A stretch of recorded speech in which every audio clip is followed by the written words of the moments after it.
Hey everyone, before I start off, I just want to thank that the last video got very great number of views. It is almost 500 views in the last video where I talked about creating the first website that can glow in the dark. And on a very related note, I got a hoodie from GitHub and it is the same one that I'm wearing right now. And I just had a photo of it where it shows a glow in the dark effect with the Copilot. So I have this note from GitHub, and they were actually giving it for making the Copilot free. So it is not something that I bought, but something that GitHub gave to me. And this is the glow in the dark effect that this hoodie has. And on a very similar effect is also on the video that I showcase, the last one, where we talked about using the ambient light sensor API that can enable us these kind of effects in a website environment.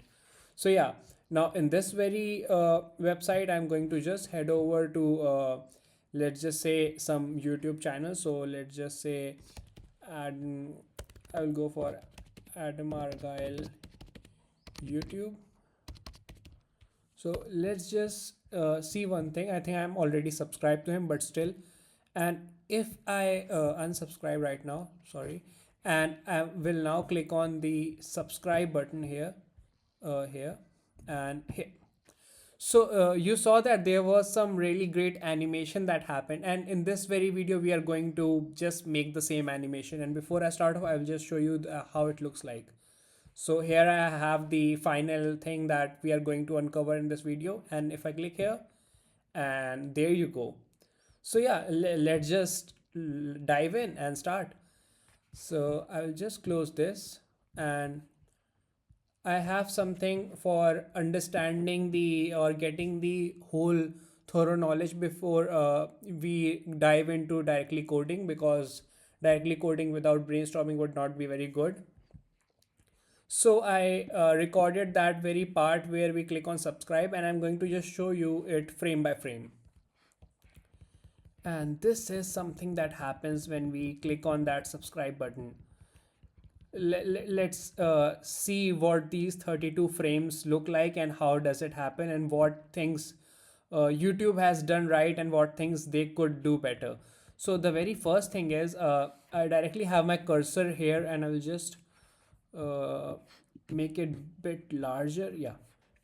So the very first thing that I am seeing is that this is saying subscribe, but if I put my cursor over it, the background would, instead of white, be something like an off-white or a slightly grayish white color.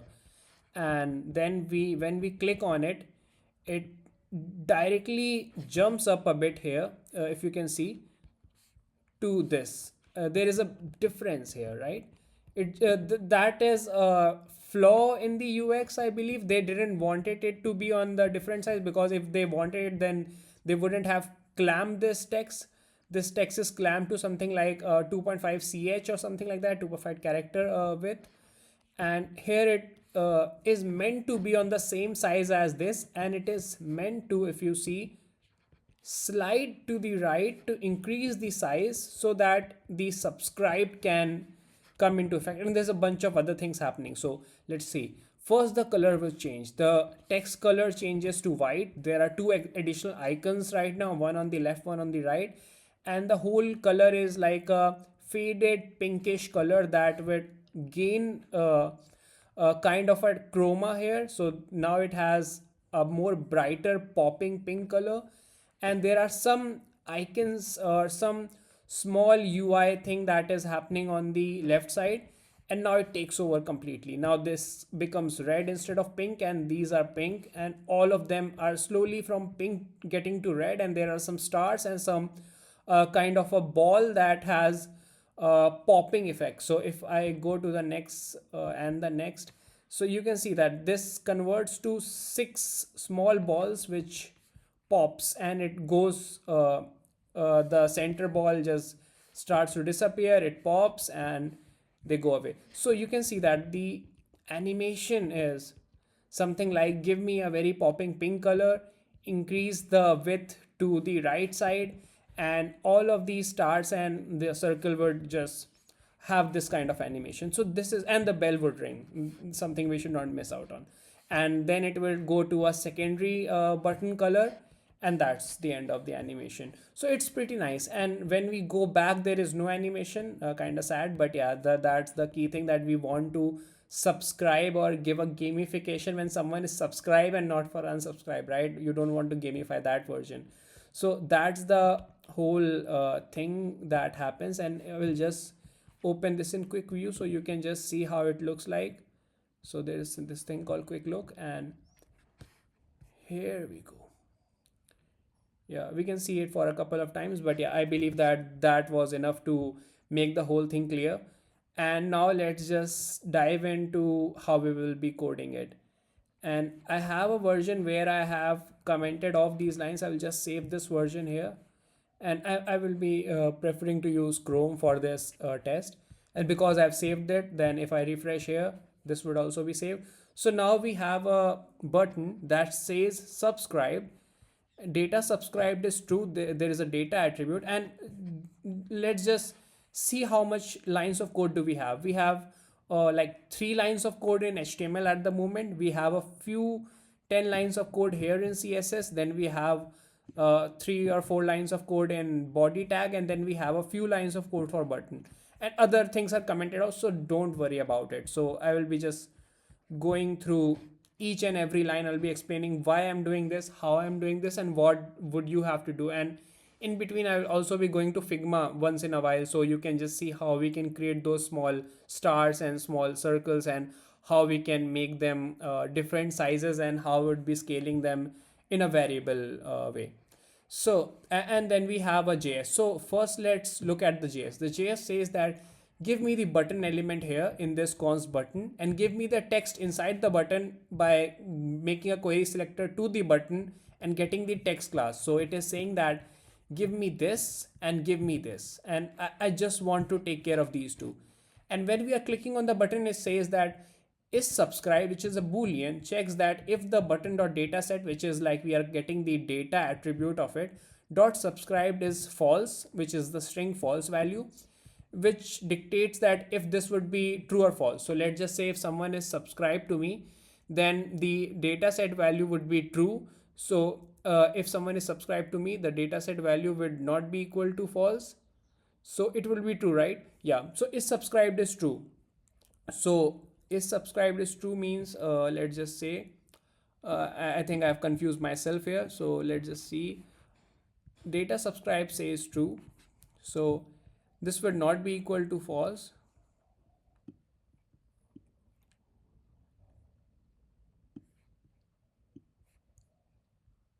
Okay, so there is a fault here. This should be true, right? So is subscribe is true. Now we are on the right track. Actually, let's just do one thing. This should be false, and this should be subscribed. So data subscribed is false, because if we see on YouTube, the correct thing would be that this code should be by default someone should be not subscribed, unless we have something like a local storage or something like it is fetching from the server and checking if someone is already subscribed. But the de facto would be that someone is not subscribed. So this should be saying subscribe by default, and this should be that data subscribed is false. And now it is good. So is subscribes just checks that if you are subscribed, which is it checks that button or dataset or subscribe is equal to true or not. If button dot dataset or subscribe is subscribe, so means that someone is subscribed. So it would be saying that yeah, give me true value, or else give me false value. And if the text or text content is also saying that if you are subscribed, then give me the subscribe, and then give me subscribe. Let's just see that what it means. So if I click on this, it is not changing. The reason why it is not changing is that now what we have done is we have inverted these things, right? We want to see that if you are subscribed and I have hit the button again, then you should by default unsubscribe, right? So this is correct. This is now correct. And this would also be correct here. Let's just see what now our code looks like and how does it work. So yeah, this is working. Let's just brief over to the HTML again. I'm saying that data subscribed is false here, which means I'm not subscribed, and the text is saying subscribe. So if I click on this, in this state I would be getting subscribe because the button element is queried here, the text is queried here. If I click on the button element, it says that just give me that if you are subscribed or not, just seeing if it is true or not. And if you are, and if I hit this button, then just unsubscribe it. So the subscribe should get to false.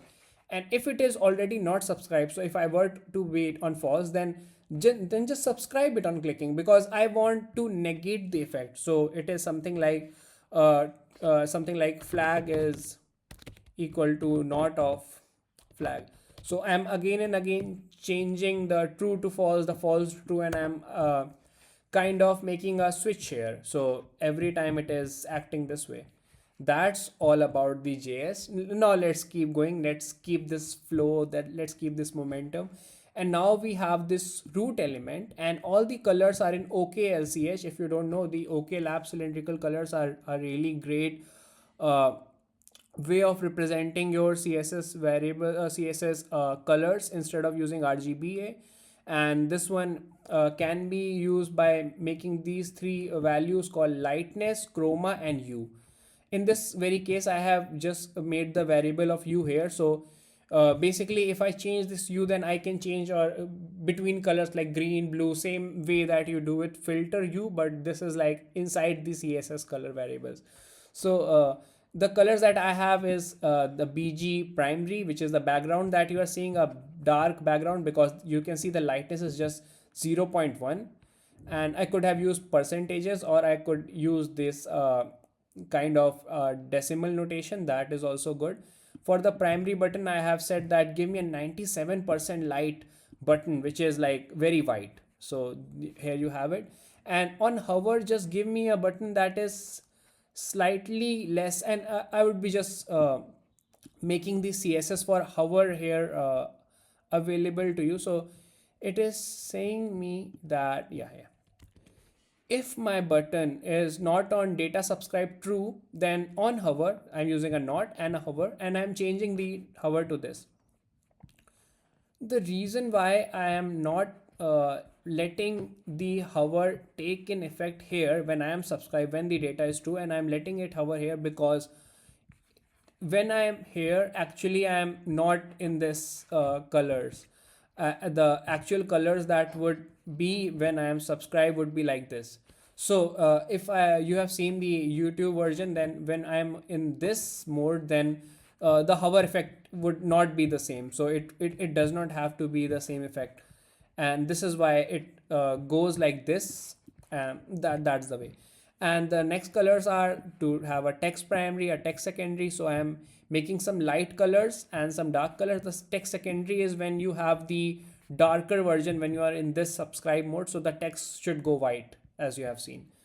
And then we have a tonal color. This is the color that we get in the mid stages. So when I'm clicking it, then it should reflect those colors, right? So that's the part here.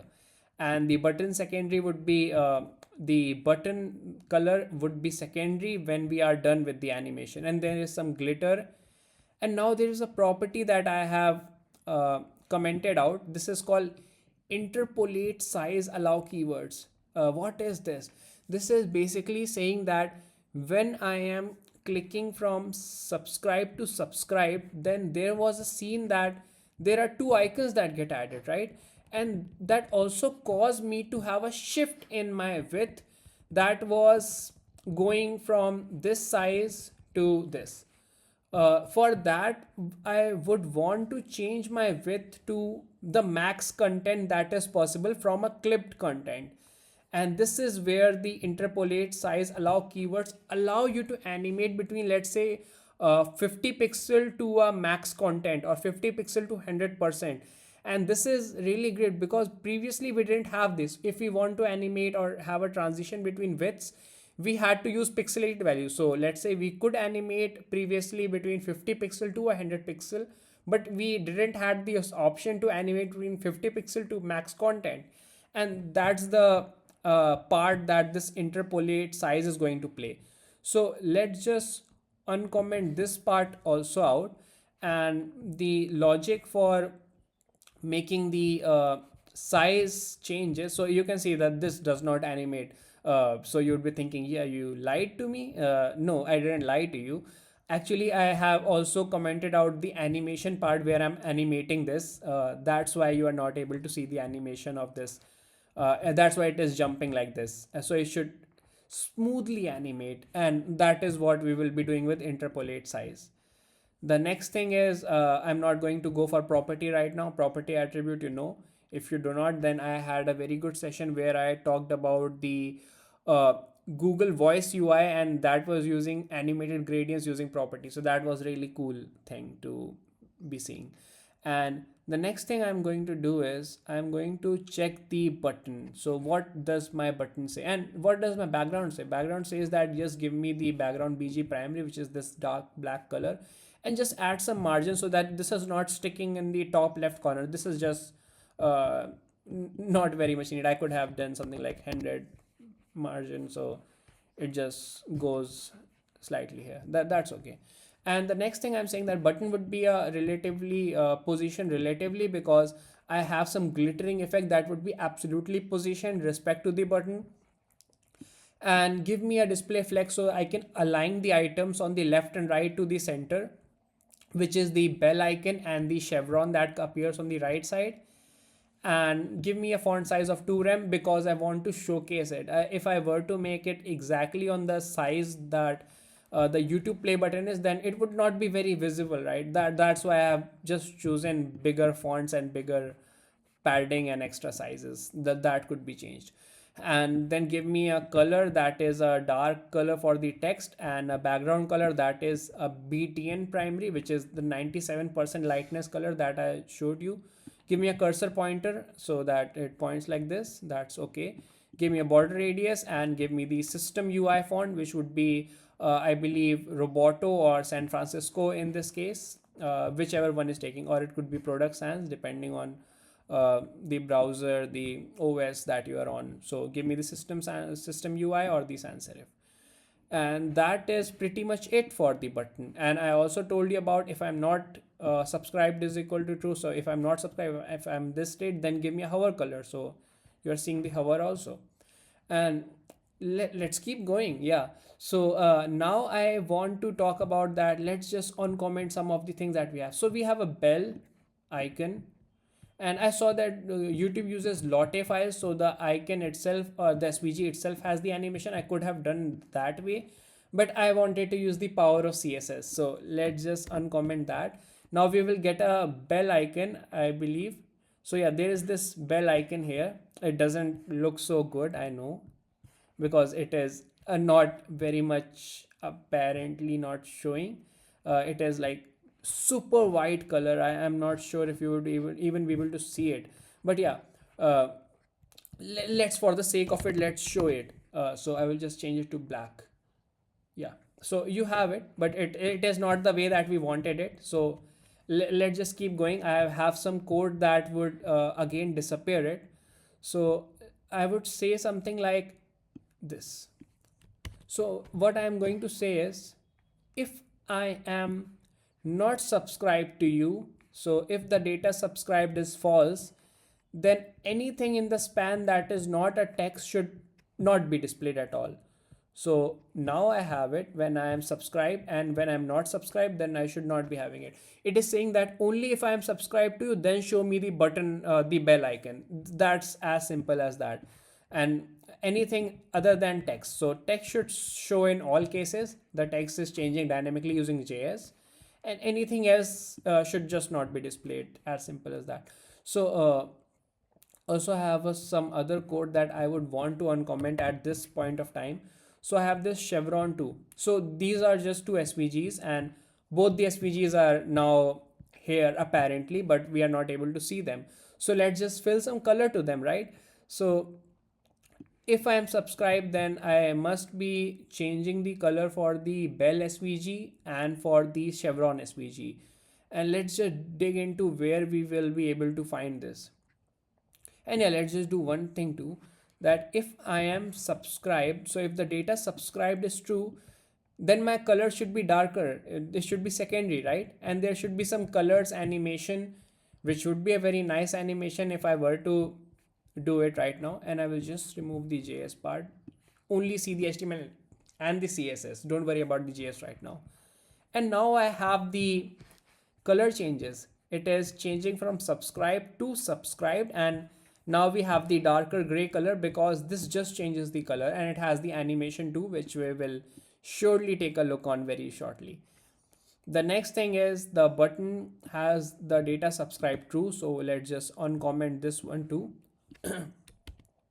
Okay, I believe this.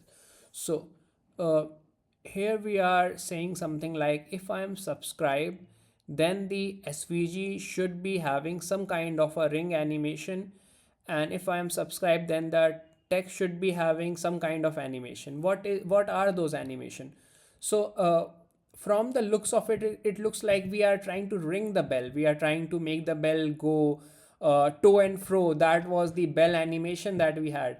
I'm not opening the keyframes or not. The keyframes are still commented out, so you will not be able to see the animation if I click. But let's just see. So now we have something like this.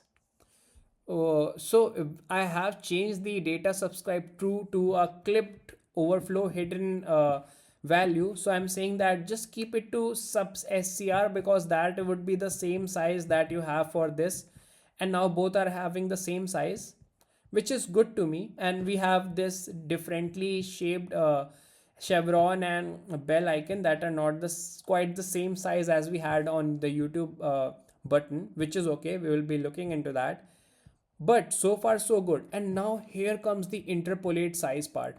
I am adding an expand element, and let's just first see how this expand would work like before triggering any of the ring or any of the color animations that we have.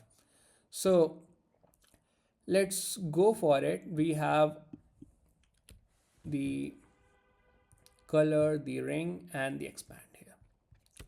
I'd be uncommenting the part above it, and I'll be commenting out the part below it like this, and I would be just removing this. So I have this expand that says give me a size change from 5ch to 8ch, and it animates pretty good, right? But did I lie to you? I told you that I would be using interpolate size, and I didn't. So what's the matter with me? The thing is that interpolate size is limited availability, has a limited availability, and that's why I would be using something like supports. You could have seen this code the whole time. So I'm saying that if my supports says that in CSS interpolate size is available for this browser, then this bunch of code would be executed, which would take over this code. So anything that does not support would automatically skip these lines of code from 126 to 135. So you will not be able to see this to max content, and you would be seeing the progressively enhanced thing that we have this fallback for expand, and for those who allow keywords, then you will be able to see this part. So that's what is happening, and now we are able to expand it. This is pretty sick. This is really good. Now let's just do one thing. We want to increase these and the sizes of these two. To increase the size of these two SVGs, what I'm going to do is I'm going to scale them up. So I have something like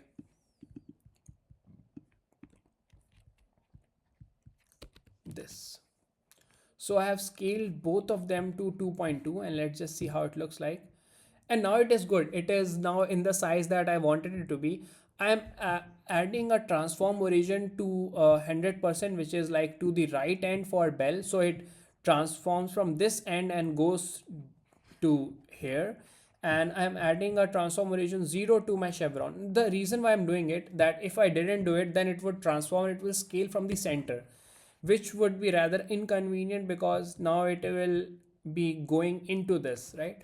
I want it to transform, but transform from the left side so that you do not squeeze into the left. You start from here and you scale towards the right. That's the whole idea behind these transformations or these transform origins that I have applied. So now I have this pretty much looking sick, but the main animation is still absent. It is still not there. So let's just see how I can make those animations work. But before that, let's ring the bell. Let's ring the bell, by which I mean is, let's just put the ringing animation which is saying rotate me again, rotate me again, rotate me again, rotate me again, multiple times rotation. And let's just see. Now we have it is ringing. It doesn't look so beautiful because we don't have the confetti, the colors, everything going on, but so far so good. And the next thing I'm going to do is that I'm going to enable my CSS property so that some of the colors do get animated. If I didn't do that, so the thing that happens is that the button primary tonal is my color, uh, and I will just not put the glitch. I will still keep it commented because this has to do with the icons, the star, the small balloons that come and they pop up. This has to do with those things. But right now, what I'm aiming at is that I should not be directly transitioning from this white to this darker gray color. I should be having all those tonal colors, right? So for that, I am saying that my BT and primary tonal would be able to have some animation between those colors, but the only way to get those animation is if I were to make it a CSS property so that I could get those colors. That's the thing. So I can animate or I can change the CSS variable colors by just playing with this primary tonal value, this one. So let's just see how we will be doing that. So the property on animation was called colors for 4 seconds linear forward. So it will just end after the 4 second, and it will just stay on that paint, the last one that happened at the end of 4 seconds. And now I'm going to uncomment the colors part out here. So and let's just take a look before we see the effect. Let's just understand what does it do. It says that my background color should be BTN primary tonal at the very start, and the BTN primary tonal should be having this value.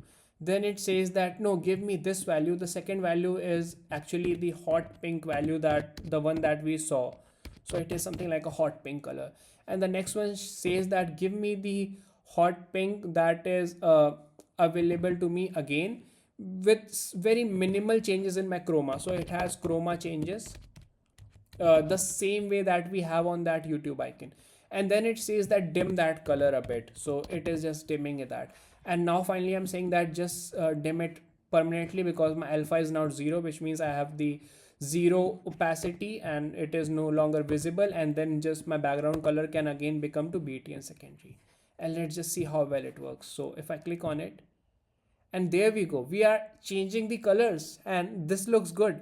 So far what we have done, let's take a very quick recap. That we have made a hover color change, which is making it a bit darker gray. On clicking, we are making an interpolate sizing, which is changing it to max content, so it is smoothly animating from that clipped inline size and an overflow to full standard size that we want for subscribe. It is getting these two buttons that are available to me, which I have made using the not keyword, saying that if I am not subscribed, then it should be displayed none, and if I am subscribed, then it should be available to me. And then I am changing the colors to different colors, the bunch of colors that we are using with the help of property. If I were to remove this property, would it work? That's my very question from the very start. And as you saw that it didn't, it had this, it is making these jerks, so it is not animating. It is I don't know what to say. It is just making a quick kind of a jump between those colors. It is not able to smoothly animate. And if I just enable it back again, now it is smoothly animating. Wow, what a whole lot of difference. And if you were to see it, just open it on Chrome, just remove this property line, and you'll be able to see that, yeah, this is actually sharing data. It is not just a simple color anymore. This is allowing me to play with the interpolation or in the between colors that happens in these animations, and it is allowing me to do that, which was not possible before in CSS. That's really good. And now let's see what we can uncover now.